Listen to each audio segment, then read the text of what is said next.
דרך העולם שהכל נהיה בדברו. In many opportunities, in my long years in the rabbinate, I've had to counsel families when there is a sick relative that obviously has no chances of recovery, and one does not know how to deal with the situation. Should you invite death in some way, or should you prolong life? Very difficult decisions to make. Should you take the plug out? Who can do that? However, one feels that the sick person is only suffering, and so are the members of his family who are around him. However, when you look at this from a different perspective, maybe you come to a different conclusion. If you think that life is sacred, it's a God-given gift, then every moment that you are alive has special meaning. Maybe you can't move, maybe you can't see, but there are other things, maybe on a spiritual, on a different level, that are still taking place in that individual. So I say it is a very difficult decision to make in those crucial moments when you have to face the imminent death of a relative.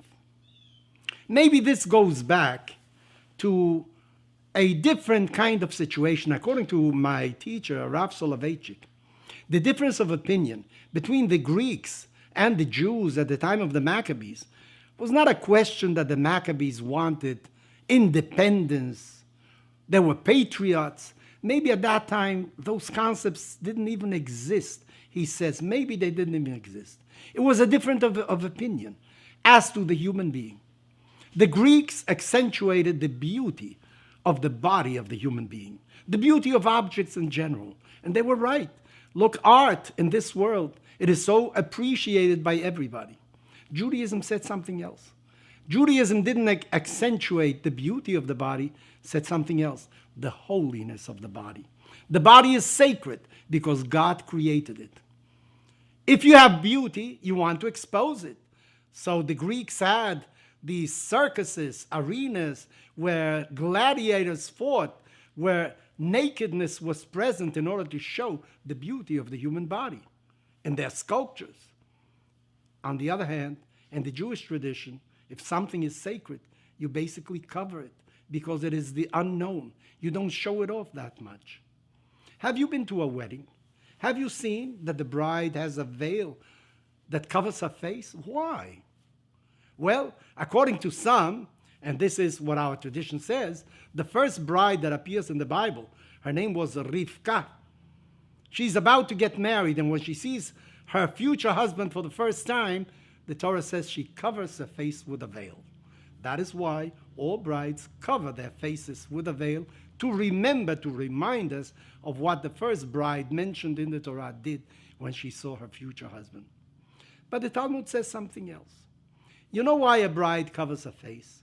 Because she wants to tell her future husband, don't look upon the superficial beauty. Look into myself. Look into my spirit. Look into who really is in front of you. Don't be fooled by appearances. Look at what is deep inside me. Well, appearances are important. There's no question about it. There's a famous comic that used to say, it's not how you feel, it's how you look.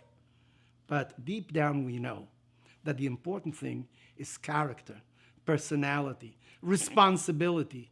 It is not if your suit is pressed, if you look as if you just came out of a beauty parlor. The important thing is, are you really loyal to your friends? Are you a person in whom I can have trust? So maybe this is the clash between the two. On the one hand, underlining the importance of beauty. On the other hand, underlining what is really inside the human being. Maybe we should try to do a symbiosis, do a connection between the two. Importance of the spirit, but not to forget the importance of the appearance at the same time.